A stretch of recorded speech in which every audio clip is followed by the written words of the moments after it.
Everett Channing, a seasoned entrepreneur whose journey was marked by relentless perseverance and ambition, stood on the threshold of a dream realized. After years of dedicated hard work and strategic investment, he had finally acquired a stunning beachfront property in Azure Cove, a slice of paradise that promised the serenity and inspiration he had long sought. As the early morning light bathed the shoreline in a soft, golden glow, Everett could hardly contain the sense of triumph that welled up within him. The property, with its expansive sandy beach and gentle, rolling waves, was more than just a home, it was a testament to his accomplishments. Every brick and beam, every carefully landscaped garden, had been meticulously planned and executed. Azure Cove was a place where the chaos of the everyday would give way to the calming rhythm of the sea, and where Everett could retreat to recharge his spirit. The property's architecture, a harmonious blend of modern design and coastal charm, resonated with the vision he had nurtured during long, arduous years of toil. On this particular morning, as Everett prepared to enjoy the quiet solitude of his new haven, he took a moment to reflect on the long journey that had brought him here. Memories of late nights spent poring over blueprints and early mornings hustling in the business world mingled with the present, creating a vivid tapestry of sacrifice and reward. He recalled the countless challenges he had overcome, moments of doubt, setbacks that threatened to derail his dreams, and the unyielding determination that had ultimately steered him toward success. The sound of gentle waves and the distant calls of seabirds provided a soothing soundtrack to his thoughts, reinforcing the feeling that every struggle had been worth it. As he walked along the freshly laid path that led to the beach, Everett felt an overwhelming sense of liberation. This property was his sanctuary, a place where he could leave behind the pressures of his past endeavors and immerse himself in the natural beauty that surrounded him. He envisioned long, leisurely days exploring the shoreline, evenings spent watching spectacular sunsets, and nights filled with the peaceful lullaby of the ocean. Azure Cove was not just a physical space, it was a promise of new beginnings and a future unburdened by the weight of relentless ambition. It was here, in this coastal retreat, that Everett hoped to discover a deeper connection with nature and, in turn, with himself. While the excitement of his new acquisition filled him with joy, Everett was also mindful of the responsibilities that came with ownership. He knew that maintaining such a property required continual care and attention, a commitment to preserving the beauty of Azure Cove for years to come. Yet, this responsibility was one he gladly embraced, for it symbolized not only a personal milestone but also the tangible fruits of his labor. In that tranquil moment, with the promise of the ocean stretching out before him and the gentle breeze whispering secrets of the sea, Everett Channing stepped into a future that was as bright and boundless as the horizon itself. The journey had been long and arduous, but the rewards were finally within reach, a new chapter of life unfolding at Azure Cove, where every sunrise heralded hope, and every wave carried the promise of endless possibilities. As dawn broke over Azure Cove, Everett Channing stepped out onto his newly claimed stretch of beach with quiet anticipation. The gentle rhythm of the surf and the soft, salt-tinged breeze promised a day of unburdened relaxation, a welcome reprieve after years of tireless work. Everett had spent countless hours selecting and restoring his beachfront property, turning it into a personal sanctuary that spoke of hard-won success and quiet dignity. That morning, while carefully positioning his striped beach umbrella on the soft sand, Everett was interrupted by an unexpected voice. "Excuse me," cried a woman with an authoritative tone.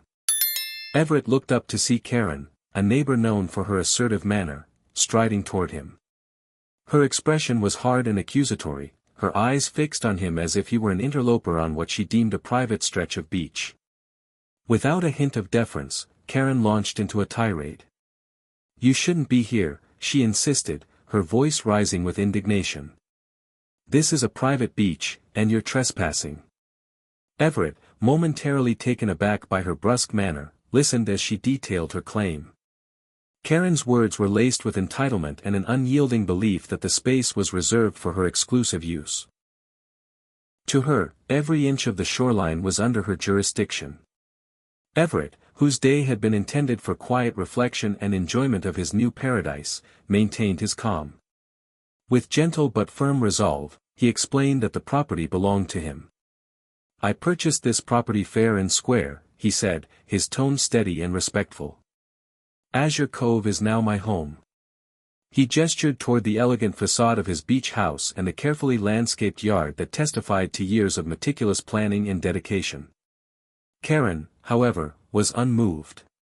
Her eyes narrowed as she repeated her accusations, insisting that Everett's presence was an affront to her notion of what the beach should be. "You have no right to be here," she declared, her voice echoing over the sound of the waves. The confrontation quickly drew the attention of a few early risers strolling along the shore. Whispers and curious glances followed the exchange, as onlookers sensed that this was no ordinary misunderstanding. Everett's heart pounded with a mix of irritation and sorrow. Here he was, savoring the fruits of his hard work, a quiet escape to nature, only to be challenged by a neighbor whose sense of entitlement overshadowed reason.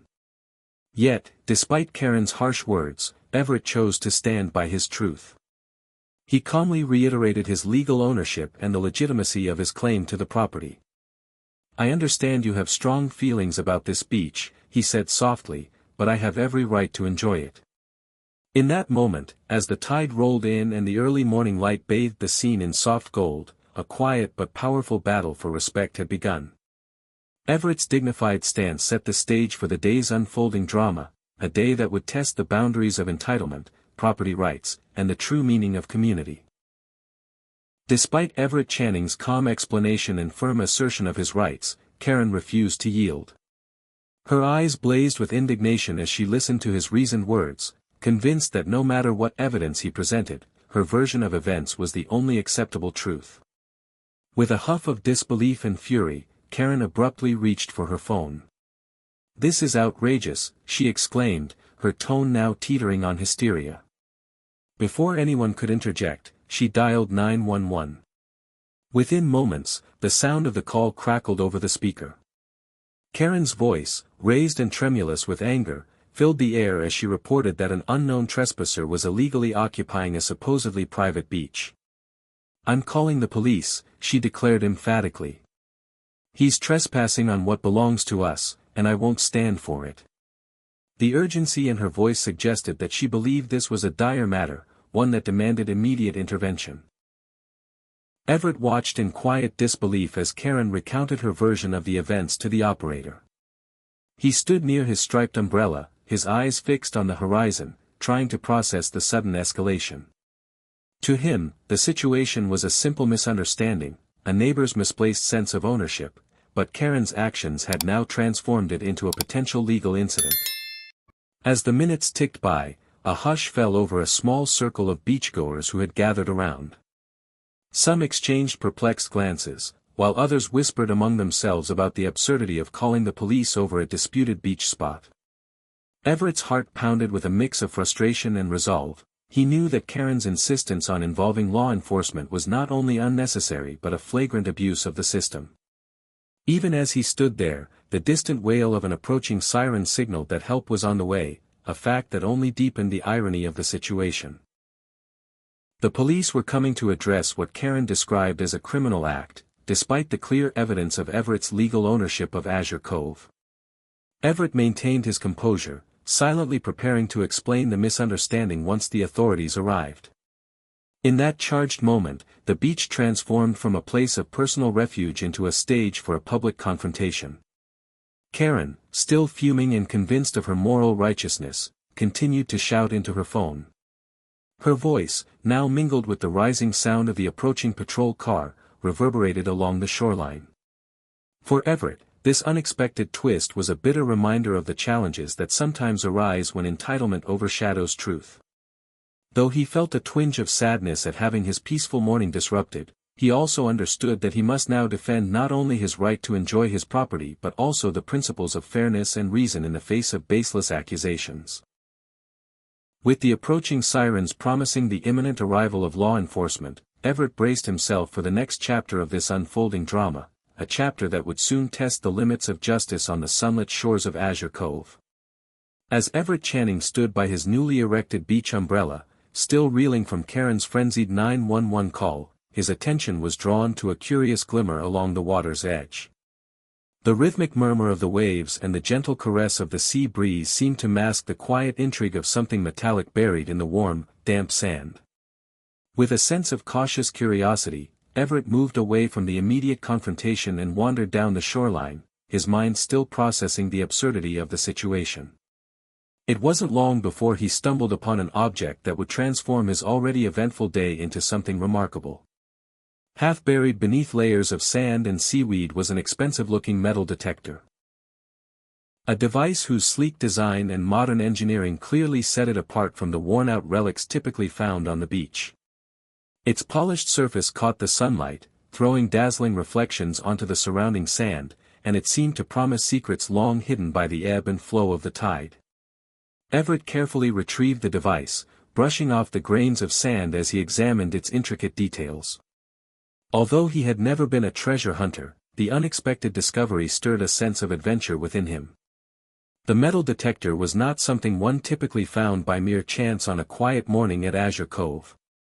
It was as if fate itself had guided him toward a hidden chapter of the property's past, one that might hold the key to untold treasures.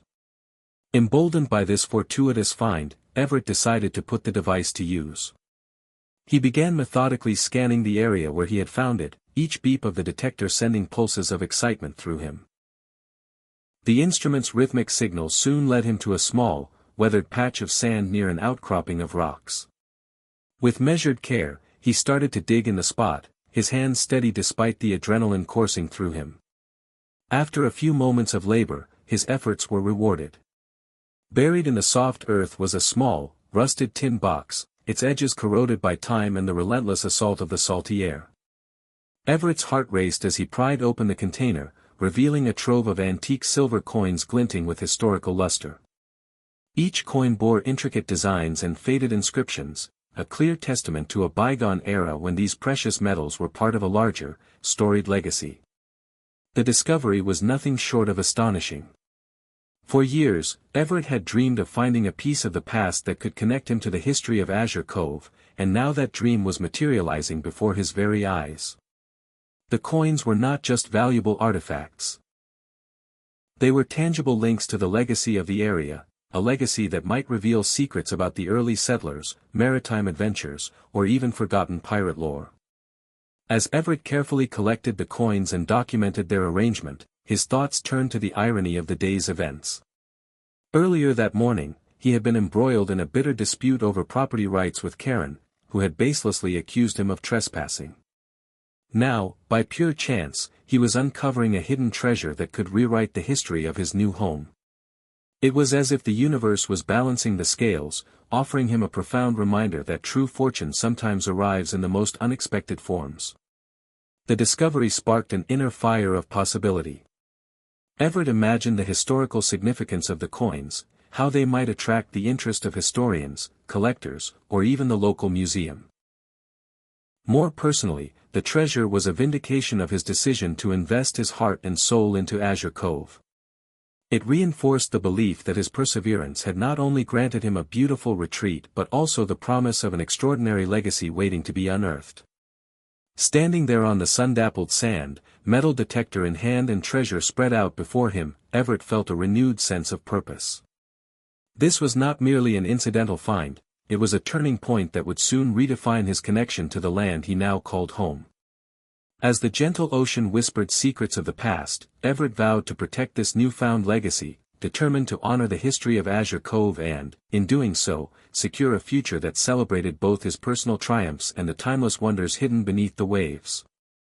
Not long after Everett Channing's astonishing discovery, word of the buried treasure began to circulate along the sunlit shores of Azure Cove.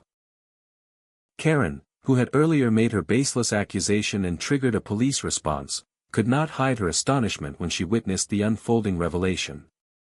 The same beach where she had once claimed that Everett was trespassing now bore witness to a scene that defied her expectations.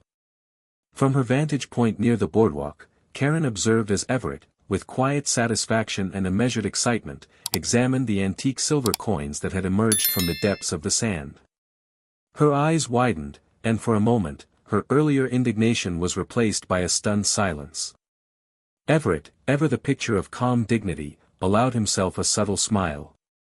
Perhaps this is what some might call beachfront treasure or even a bit of karma, he mused aloud, his tone carrying a playful hint that contrasted sharply with the tension of their earlier encounter. For Karen, the sight was disconcerting. The discovery of such historical riches on a property she had long claimed was being usurped added an unforeseen twist to the day's events. Where once she had been armed with accusations and a misguided sense of entitlement, she now found herself grappling with the reality of genuine heritage. The antique coins, with their intricate engravings and historical weight, seemed to validate Everett's rightful claim to the land and underscored the depth of his connection to Azure Cove. As Everett carefully gathered and documented the coins, Karen's reaction became increasingly complex. On one level, she felt a stirring of envy, a bitter pang that perhaps she had missed out on an opportunity to be part of something remarkable. On another level, there was an unmistakable sense of embarrassment. Her earlier outburst, the frantic 911 call, and the harsh words she had hurled now paled in comparison to the tangible legacy that lay in Everett's hands. It was as if the universe had orchestrated this moment to expose the triviality of her previous claims. Everett continued his work with a steady focus, his attention divided between preserving the historical significance of his find and ensuring that every detail was properly recorded. His dedication to uncovering the story behind the treasure only served to amplify the contrast between his calm, principled approach and Karen's volatile reaction. As she watched from a distance, Karen's initial anger slowly gave way to a reluctant respect. The realization dawned on her that this was not a petty squabble over a piece of property, but a profound connection to the past that far exceeded her narrow expectations. Neighbors who had observed the earlier conflict now gathered around, murmuring about the unexpected turn of events. Some expressed admiration for Everett's unruffled demeanor and his commitment to preserving the history of Azure Cove. Others whispered speculations about the origins of the coins and what they might mean for the future of the beachfront property. The air was thick with both awe and a hint of reproach directed at Karen's earlier behavior. In a quiet moment away from the growing crowd, Karen's face betrayed a tinge of regret. The pride that had once fueled her accusations now seemed hollow in the light of genuine heritage. Everett's humorous remark about beachfront treasure resonated in the quiet, a subtle reminder that true value is measured not by entitlement but by the ability to appreciate history and honor one's achievements. As the day progressed, Karen's initial shock transformed into a muted introspection. The treasure had not only vindicated Everett's claim but had also exposed the irony of her own misplaced priorities. In that moment, the once contentious beach became a stage for reflection, and the antique silver coins glimmered as symbols of a legacy that transcended personal disputes. Everett's discovery, and Karen's reaction to it, set the stage for the unfolding drama that would soon capture the attention of local authorities and the community alike. With the treasure now in clear view, the battle lines were drawn, not just over property rights, but over the very definition of legacy and the rightful claim to history at Azure Cove. Before long, the sound of approaching sirens grew louder on the shoreline, drawing the attention of everyone present at Azure Cove. The police arrived promptly, their vehicles pulling up along the beach in a swirl of flashing lights. The officers, initially perplexed by the unusual sequence of events, stepped onto the sand with cautious curiosity. Their presence lent a sense of gravity to the situation, a stark contrast to the earlier commotion sparked by Karen's 911 call. Everett Channing, still holding the antique silver coins with a mixture of pride and quiet resolve, greeted the officers calmly. He explained that what had begun as a dispute over property rights had evolved into an unexpected discovery of historical treasure. His tone was measured and respectful, as he carefully recounted the events that had led him to uncover the cache buried in the warm sand of Azure Cove. The officers listened intently, their initial skepticism giving way to genuine interest as Everett produced his documentation, photographs of the coins, detailed notes, and even a digital record of the metal detector's readings. Meanwhile, Karen, whose earlier outburst had set the chain of events into motion, hovered near the scene. Her expression was a blend of indignation and embarrassment as she watched the unfolding investigation. The officers, now aware of the full context, questioned her about her earlier claim of trespassing. Karen's responses were defensive but increasingly strained, as the weight of the evidence in Everett's favor became undeniable. It was clear that her misunderstanding, or perhaps deliberate misrepresentation, of the situation was unraveling before the eyes of the onlookers. One of the officers, a seasoned veteran with a calm demeanor, commended Everett on his thoroughness. "You've done an admirable job of documenting everything," he remarked, his voice conveying both professional respect and a subtle note of approval. The officer's colleagues nodded in agreement, and soon it became apparent that the discovery of the antique coins had shifted the focus from a trivial dispute to an issue of historical and cultural significance. As the investigation proceeded, the officers meticulously examined the area where the coins had been found.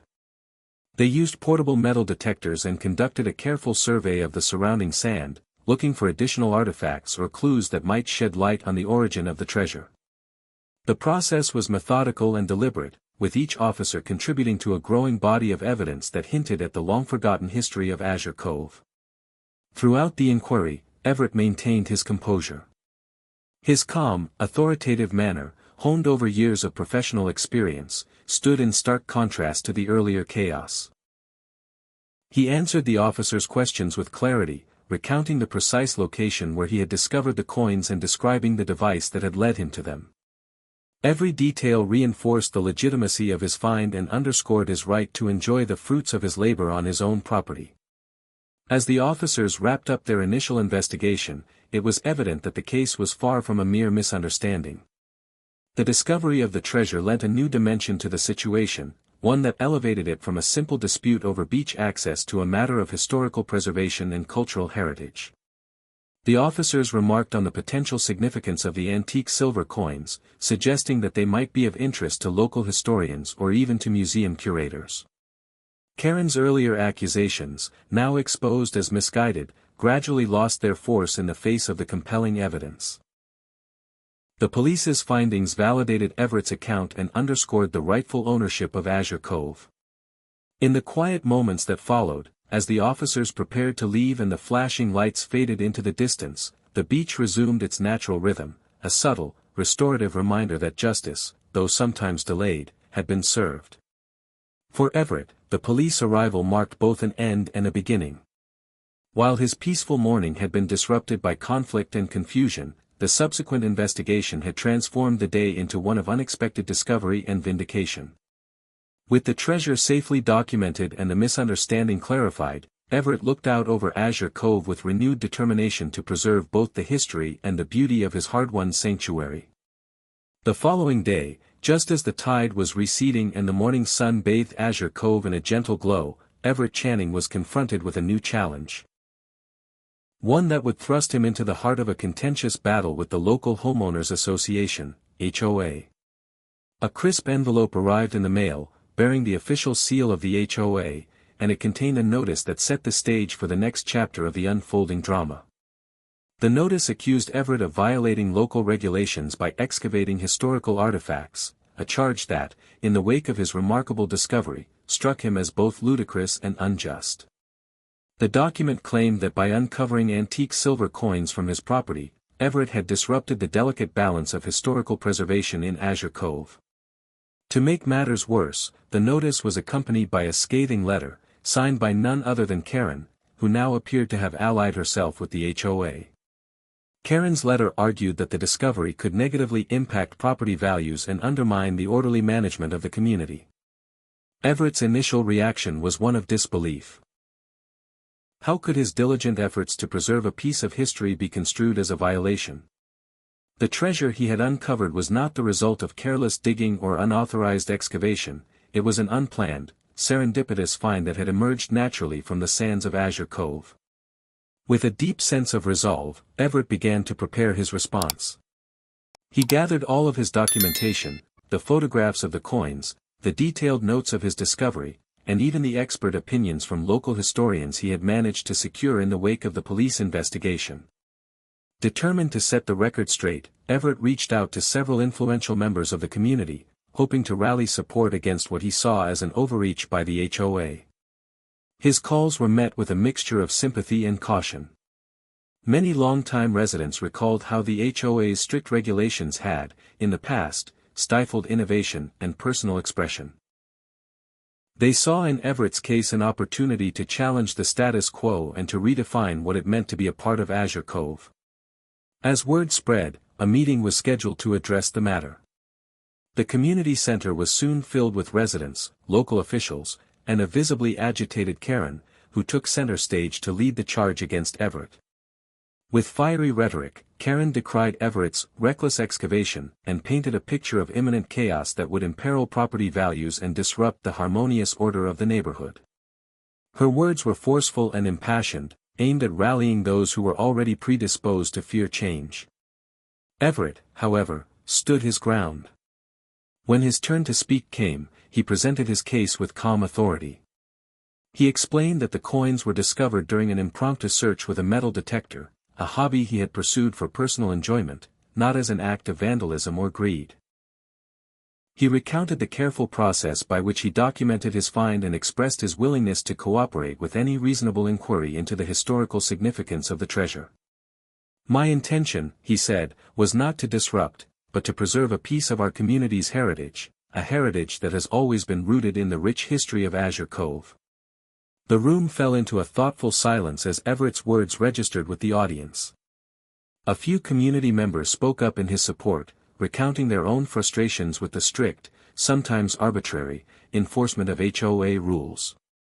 They argued that rather than punishing an act that was clearly unintended and historically valuable, the HOA should embrace the discovery as an opportunity to learn more about the area's past. Some even suggested that the find could boost community pride and attract historians and tourists alike. Despite the mounting support for Everett, Karen remained steadfast in her opposition. She continued to insist that the treasure posed a risk to the orderly management of property values and that the HOA must take immediate corrective action. The meeting became a heated battleground of conflicting visions for the future of Azure Cove, one side advocating for progress and the preservation of personal heritage, and the other clinging to rigid rules and fear of change.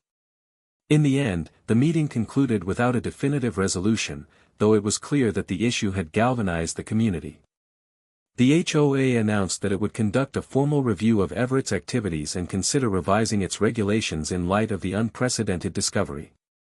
As the residents filed out of the community center, the air was thick with anticipation and unresolved tension.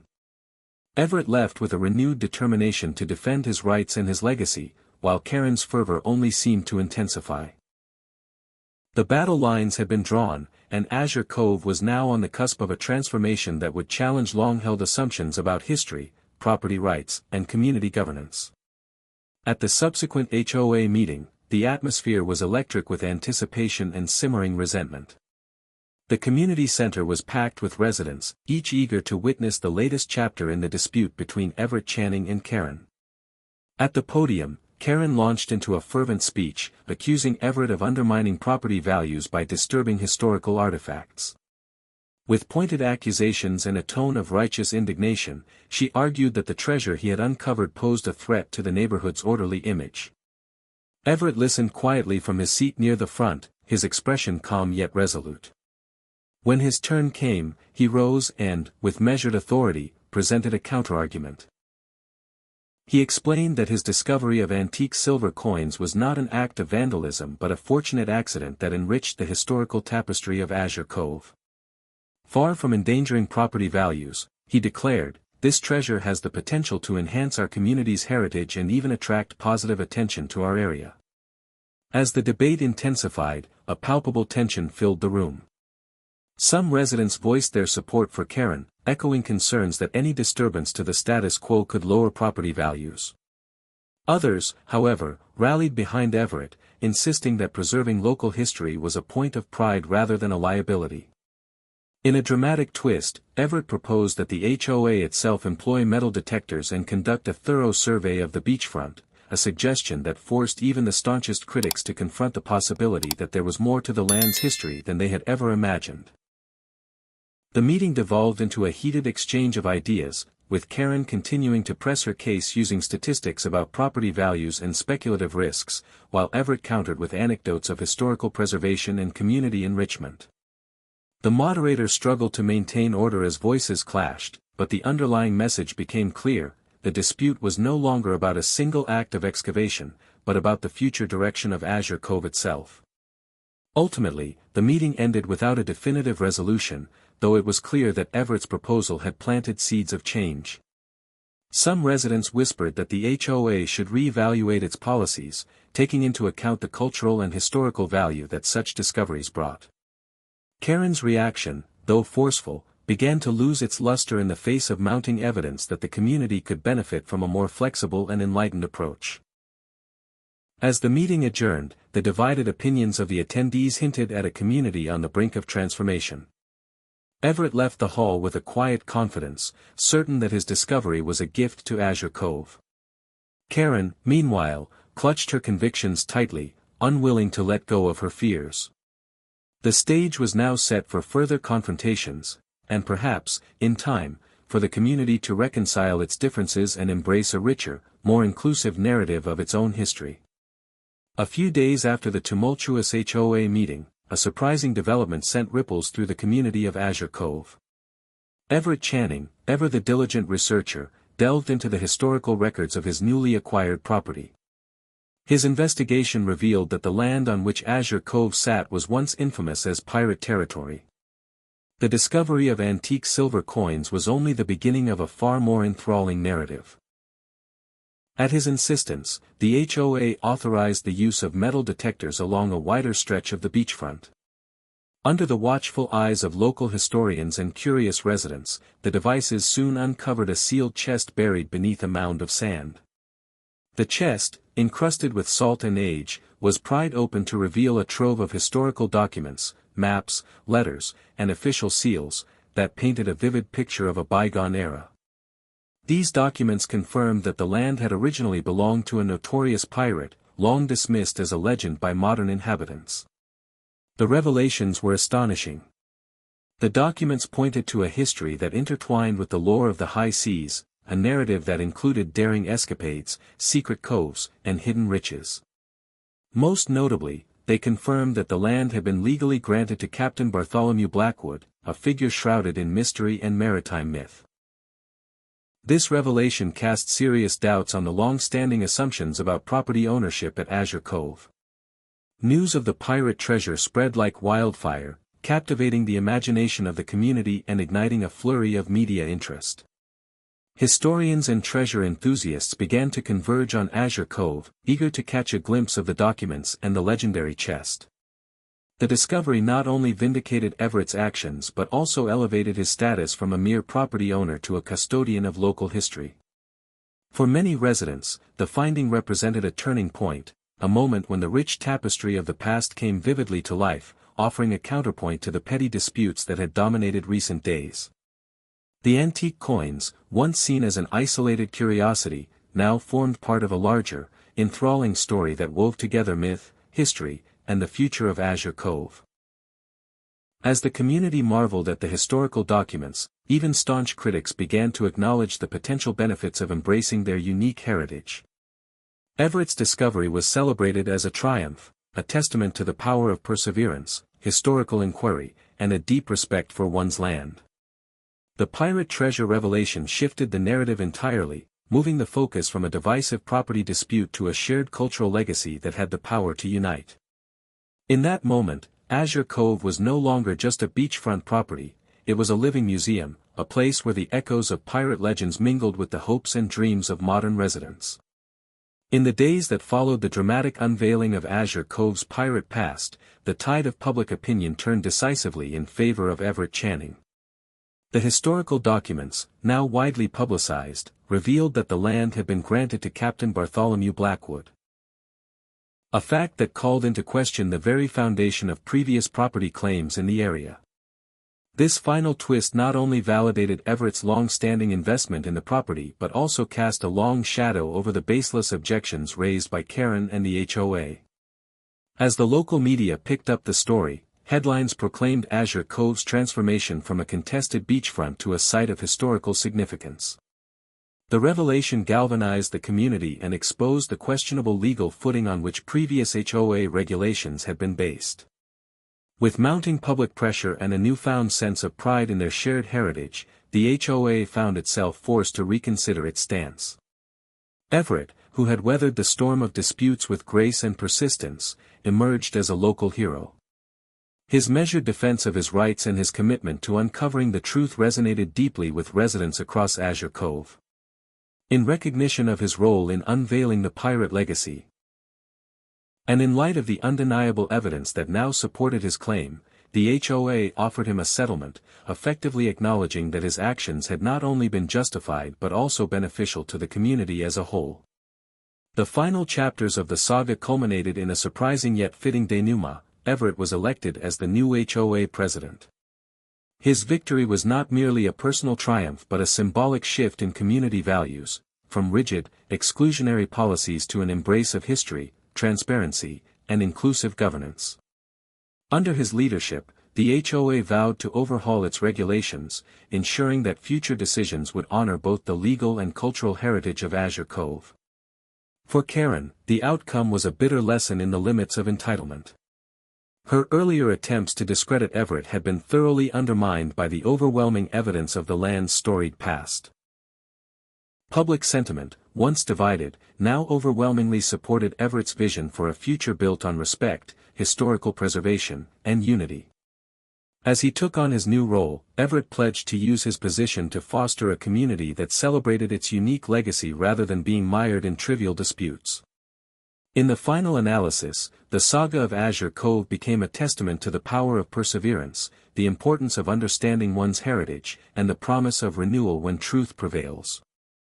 Everett Channing's journey, from a quiet beachfront purchase to a full-blown local revolution, was etched into the annals of the community, a beacon of hope for all who believed that even the deepest conflicts could give way to a brighter, more inclusive future.